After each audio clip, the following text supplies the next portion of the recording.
Welcome to VSOW. Today we're undertaking a pretty critical deep dive. We're looking into the work, the extensive work, and recent commentary of Robert Reich, former Secretary of Labor, economist, professor. Yeah, and the sources we have are really interesting. We've got bits from his upcoming memoir coming up short, his Substack stuff, that really detailed 2014 congressional testimony on inequality. Right. And, some recent political interviews, too. It gives us a fantastic blueprint, really, of how he sees the systemic crisis in the U.S. Okay, so our mission here, for you listening, is to kind of quickly synthesize Reich's big picture view of modern America. We want to extract those key insights. How did these economic forces over, the last 50 years or so lead to the political crises we see now? What's the actual data, the hard evidence that backs his claim the system is, quote, rigged? And crucially, why does he think democracy itself is genuinely under threat? Exactly. And we'll keep a formal tone, fact-focused, but hopefully engaging, Yeah. We're dissecting these important documents. And it's key, I think, to connect his personal background to this decades-long fight he's been waging against systemic inequality. That sounds like the perfect roadmap. Let's start there, then, with Reich himself, because his background, his identity, it's not just biography, is it? It seems absolutely central to his political drive and his analysis of power. Precisely. I mean, today he's professor emeritus at UC Berkeley, a well-known columnist, but his background is steeped in real-world politics. He served in 3 administrations, Republican and Democrat. Right, it's important. And most people probably know him best as Secretary of Labor under Bill Clinton. Time magazine even called him one of the 10 most effective cabinet secretaries of the 20th century. So he knows the inside game, the policy mechanics. And this new memoir, coming up short, due out August 2025. That seems to give the emotional, maybe the historical context for his economic arguments. It's about his generation, right? The baby boomers, growing up with this promise of shared prosperity. Yeah, only to see it, as he puts it, fall short for so many people. But the start of his fight against what he calls American bullies, that begins with something really personal and quite striking. You're talking about his height. Yes. His adult height is 4 foot 11 inches. And the title, coming up short, obviously carries that double meaning quite deliberately. He talks very openly about the humiliation, the powerlessness he felt being bullied as a kid. And Reich suggests this wasn't just, something that shaped him. It actually set him on this determined path to fight power imbalances, to fight bullies of all kinds, American bullies, as he says. He saw it as universal then. Yes, the struggle against anyone using power, whether it's physical or economic, to take from those with less power. But it's more than just overcoming personal stuff, right? There's a pivot point, a tragic one, involving someone who actually protected him back then. That's the key link. He talks about Michael Schwerner, or Mickey. Mickey was an older boy who defended him from bullies at school. Then in 1964, Mickey went down to Mississippi during the Civil Rights Movement to register black voters. And he was murdered by the Ku Klux Klan, along with James Chaney and Andrew Goodman. A defining moment. Absolutely defining. Reich says that's when it clicked. The bully dynamic wasn't just in the schoolyard. It was systemic. It was employers bullying employees, men bullying women, and maybe most starkly for him then, white supremacists bullying black people. Wow. So from that point on, his work becomes about showing how widening inequality in income, in wealth, in political power intensifies that systemic bullying. And that leads us right to the political divisions we have today. So the economic fight is, at its root, a moral fight against the systemic bullying. Okay, that brings us neatly to Section 2, the hard data.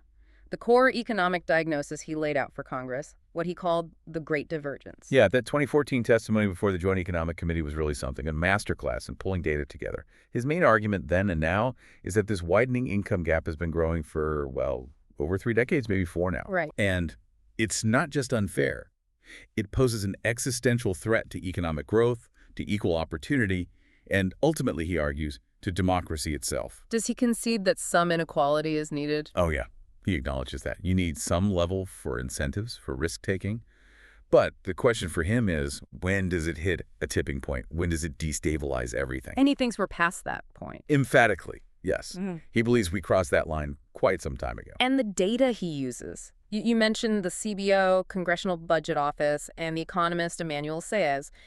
It shows this dramatic split, especially leading up to the 2008 crash. Let's really focus on these numbers for a second, because they are pretty stark. Take the period 1979 to 2007. income after federal taxes and transfers, so this counts for government help. Okay. The income of the top 1% went up by 275%. 275%. Yeah. Now, compare that. The bottom fifth, the poorest 20%. Their income went up just 18% over that same nearly 30-year period. 18 versus 275. And the middle three-fifths, the bulk of the middle class, they saw less than a 40% increase. So it's not just the rich getting richer, it's Yeah. everyone else basically treading water or sinking slightly, while one group skyrockets. That's exactly it. The economic engine was delivering wildly asymmetric results. And then the recovery after the 2008 crisis, it actually made things worse. How so? The recovery paradox, right? That's what Desai's called it.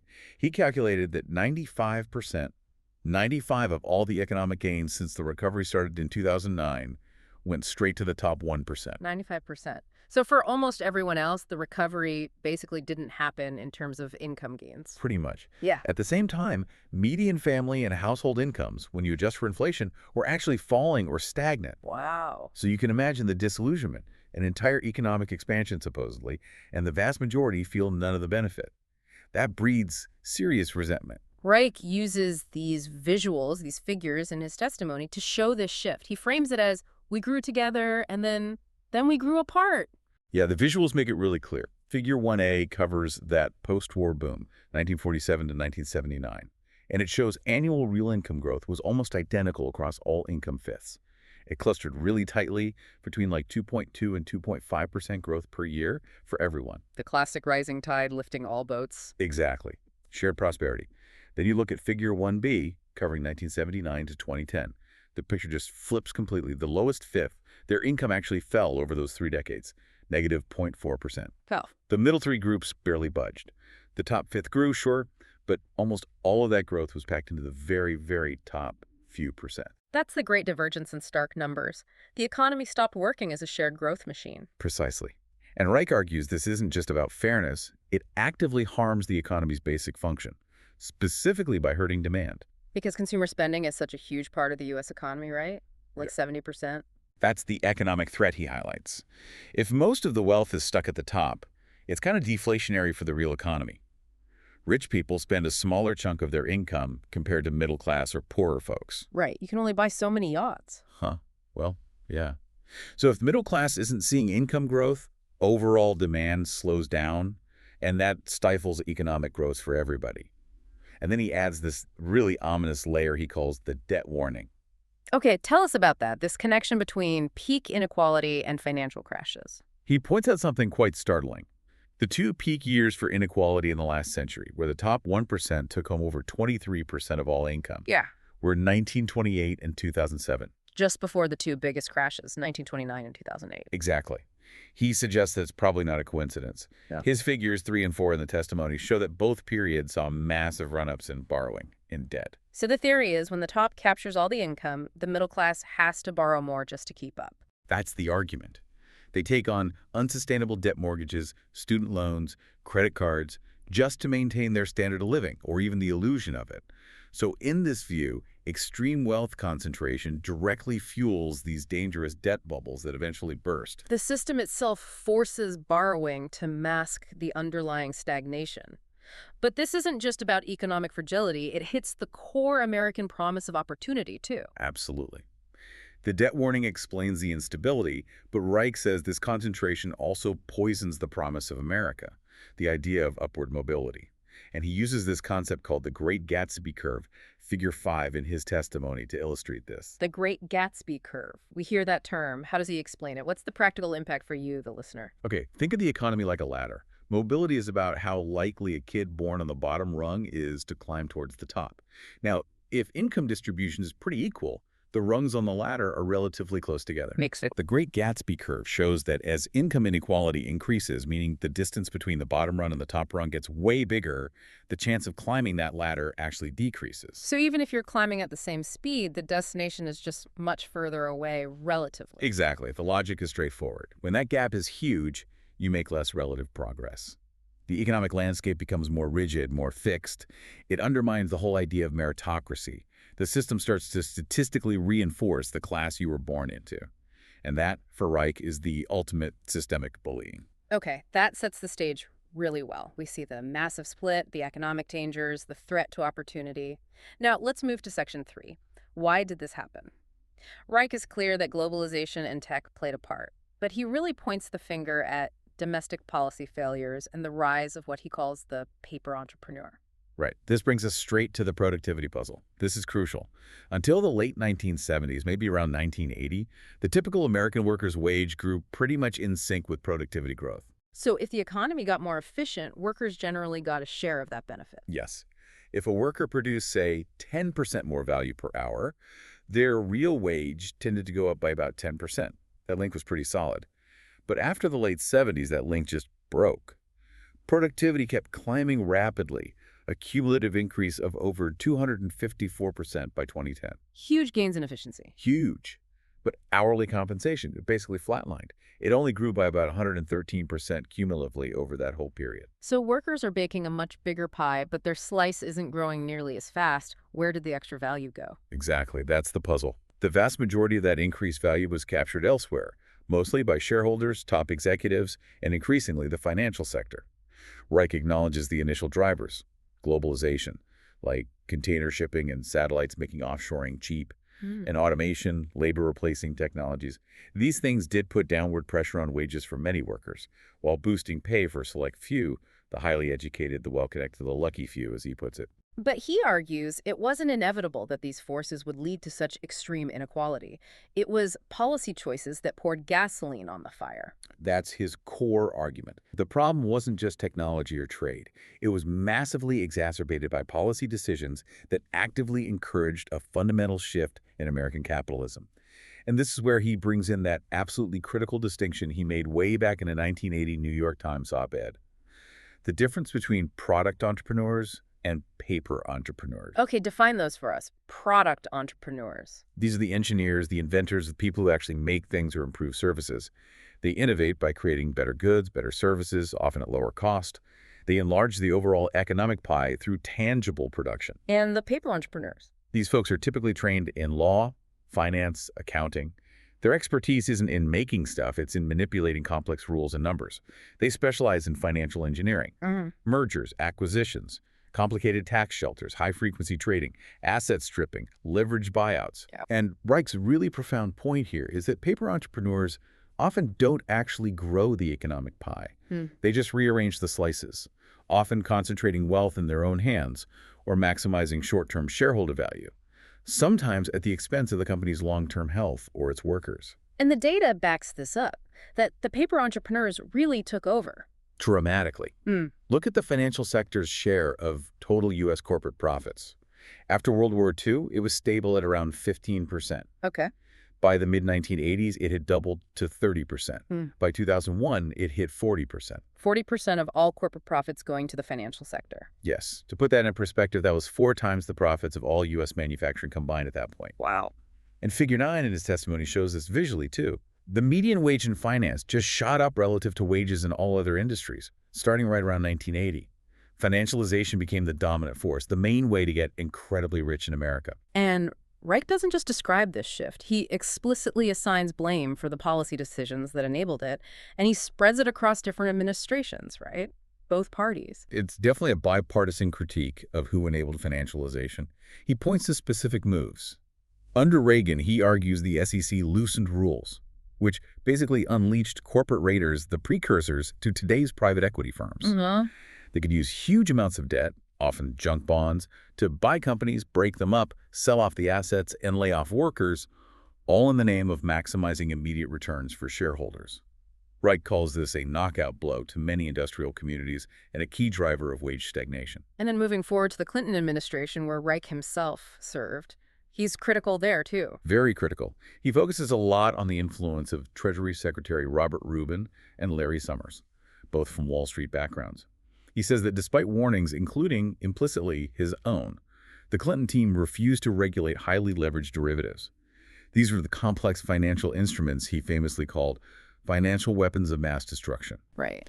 And critically, they supported the repeal of the Glass-Steagall Act in 1999. Remind us what Glass-Steagall did. It was a Depression-era law that built a wall between regular commercial banking, taking deposits, making safe loans, and risky investment banking, like underwriting securities and speculating. Okay. Repealing it allowed commercial banks to merge with investment banks, creating these enormous, too-big-to-fail institutions that could gamble with implicitly government-backed deposits. Reich argues this directly paved the way for the 2008 crisis. And then the response to that crisis under Obama, Yeah. that's where Reich sees the public's trust really breaking down. Exactly. He acknowledges the bailout, the TARP funds, was probably necessary to stop a complete global meltdown. But he sees the way it was done as a profound political and moral failure. Obama endorsed the bailout, but without demanding real accountability or systemic change from Wall Street. CEOs who oversaw the disaster weren't fired, excessive pay wasn't really curbed, shareholders and bondholders weren't forced to take significant losses. The costs of Wall Street's failures were effectively shifted onto ordinary Americans through lost jobs, foreclosures, stagnant wages. And that created this feeling. It solidified that widespread feeling that the whole economic game was rigged. One set of rules for the banks and the powerful, another set for everyone else. Deep, corrosive cynicism. So if the middle class felt abandoned economically by policy and then betrayed politically by the bailout response, how did that anger play out? Well, that anger, that sense of being cheated, created the perfect storm for anti-establishment populism. If you believe the system is rigged, you start looking for an outsider, maybe even a strong man who promises to smash it. Right. This obviously fueled the rise of Bernie Sanders on the left, Yeah. appealing to that sense of economic injustice. But Reich argues it also directly paved the way for Donald Trump on the right. How does he make that connection? He points to polling around 2016 showing something like 3/4 of Americans wanted a leader who would take the country back from the rich and powerful. That deep systemic rage, born from decades of policy choices favoring finance over workers, explains the intense political volatility and the extreme polarization we're living with now. Okay, this leads us straight into Section 4. The threat this all poses to democracy itself. Reich argues that as wealth concentrates, political power follows. He echoes that old warning. Yeah, he goes right back to Supreme Court Justice Louis Brandeis from the First Gilded Age, who famously said, "We may have a democracy, or we may have great wealth concentrated in the hands of a few, but we cannot have both." And Reich sees that playing out now. He argues it's not just a theory, it's the practical reality in Washington. Huge wealth translates directly into lobbying muscle, massive campaign contributions, funding think tanks, controlling media narratives, essentially shaping the rules of the game. He believes no politician, Democrat or Republican, can be truly immune to a system where money equals political access and influence. And he even has data correlating the economic divide with the political divide. Yes, Figure 6 in his testimony is fascinating on this. It tracks political polarization by measuring the ideological distance between the average Democrat and average Republican in Congress based on their roll call votes on economic issues, going way back to 1879. Okay.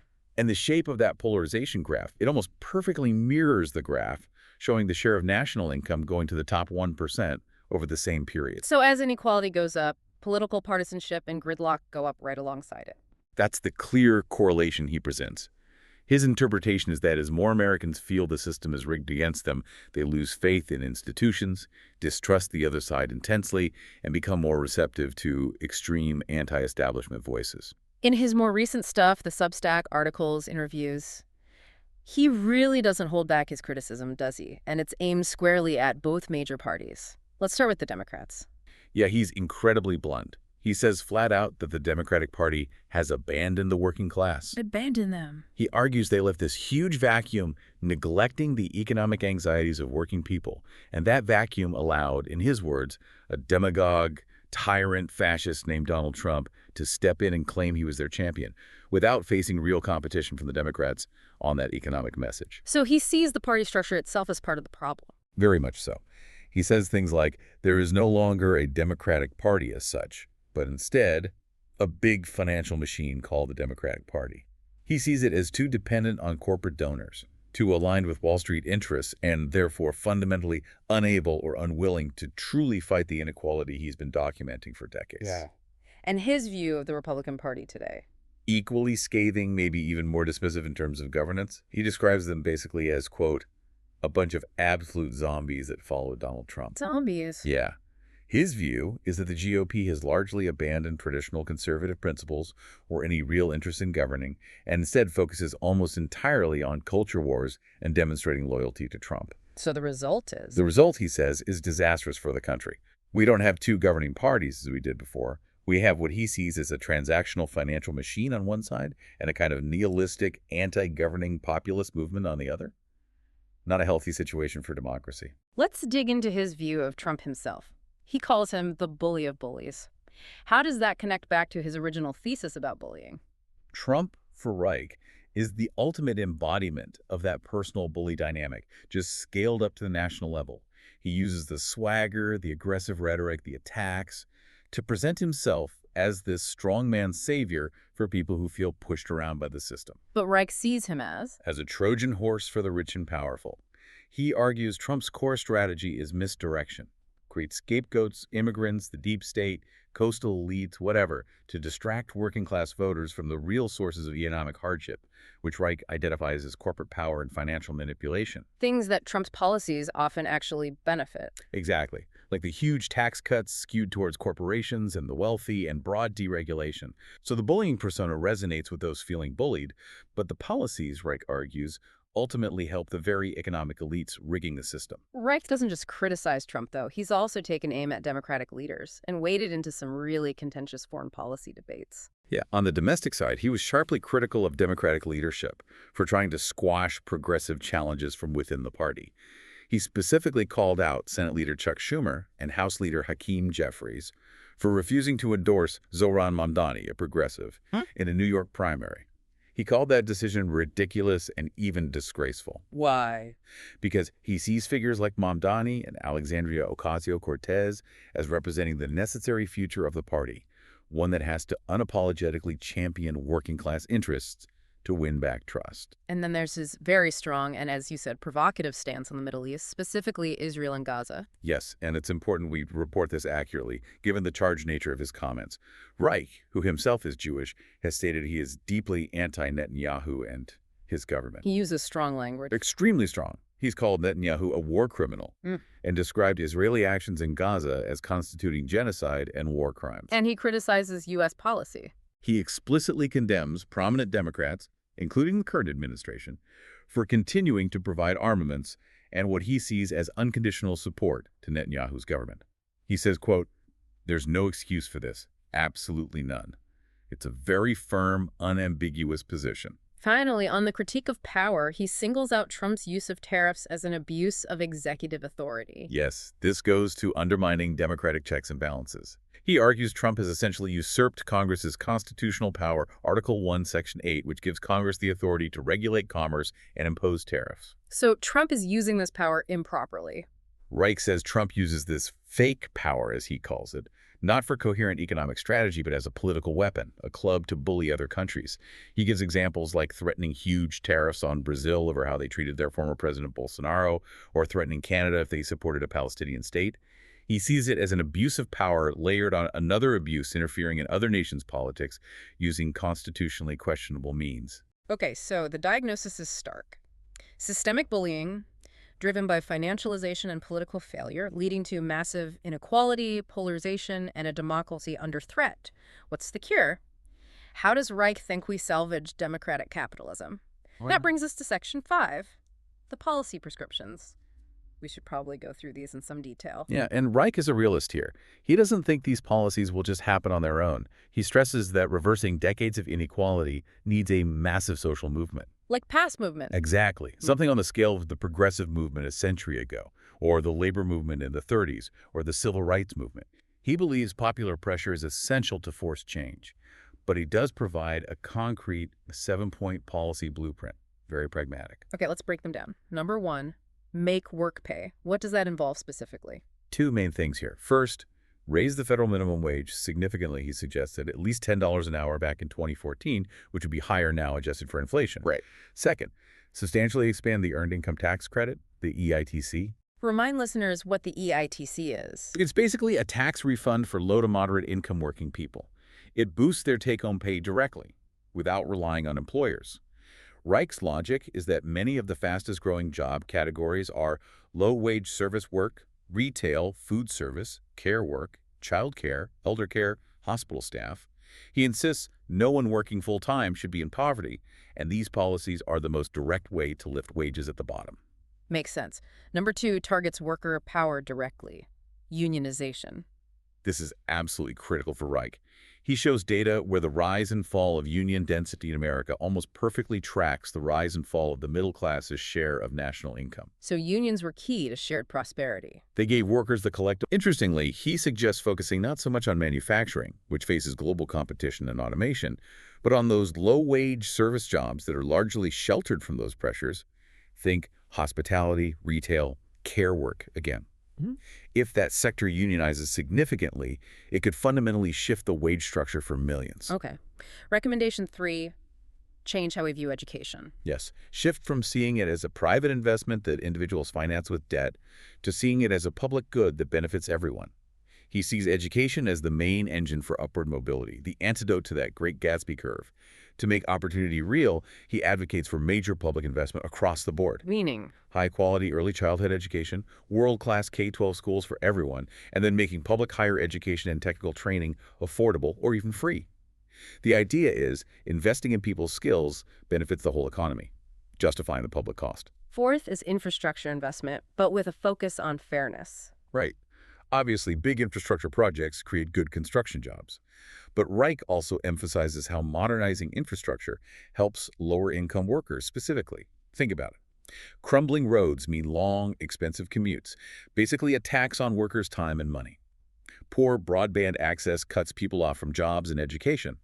Lack of good public transit limits where people can live and work affordably. So fixing infrastructure reduces those burdens. Exactly. It can help lower housing costs, connect people to better opportunities, reduce their daily expenses.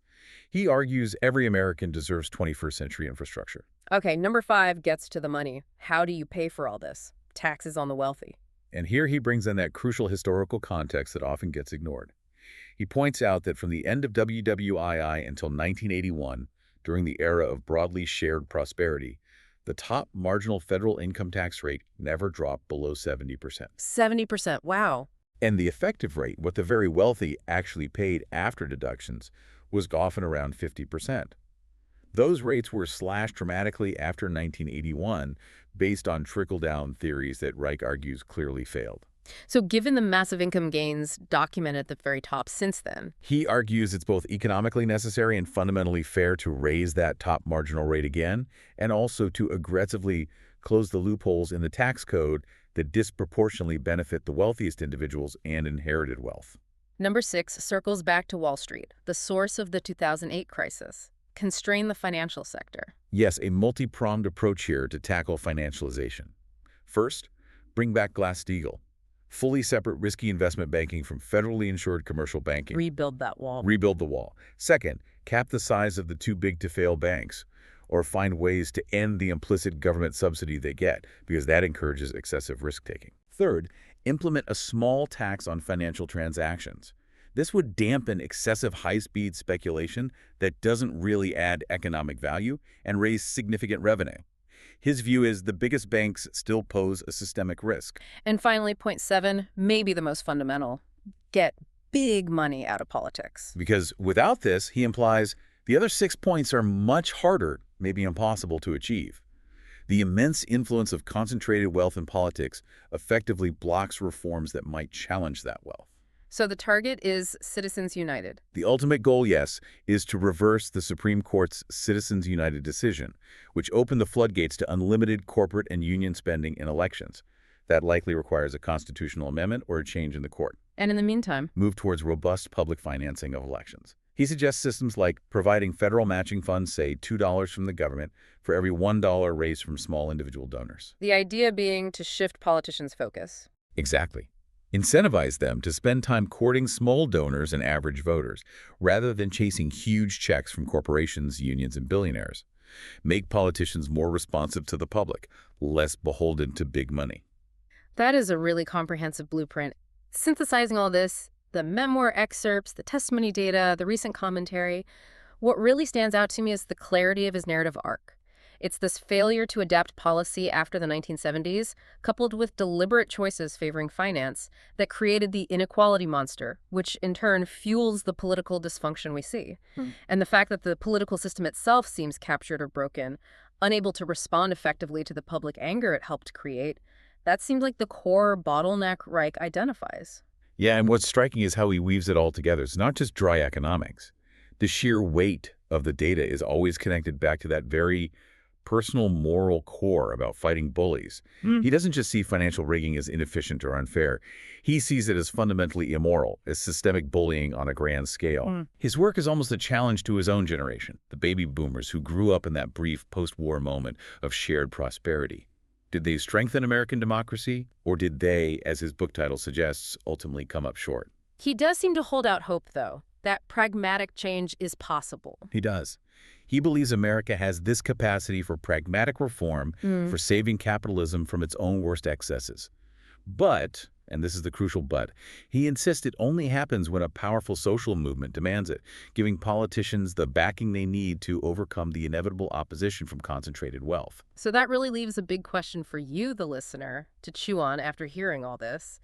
If Reich is right, if the economic gains keep flowing mostly to the top, if the gap between classes keeps widening, and if our political system is gridlocked or captured, what can individuals actually do outside of traditional politics or legislation? What specific actions could people take today in their own communities, their workplaces, maybe online, to start pushing back against inequality and rebuild that sense of shared community Reich seems to be calling for? It's a really tough question, isn't it? Can cultural action, community action, actually precede and maybe catalyze the big policy changes? Or does the political system have to be fixed first? Something substantial to think about. Indeed. Well, if you found this deep dive valuable, if it gave you some things to think about, please do subscribe, like the show, maybe leave a comment. It really helps support what we do here. Thank you for listening to VSOW.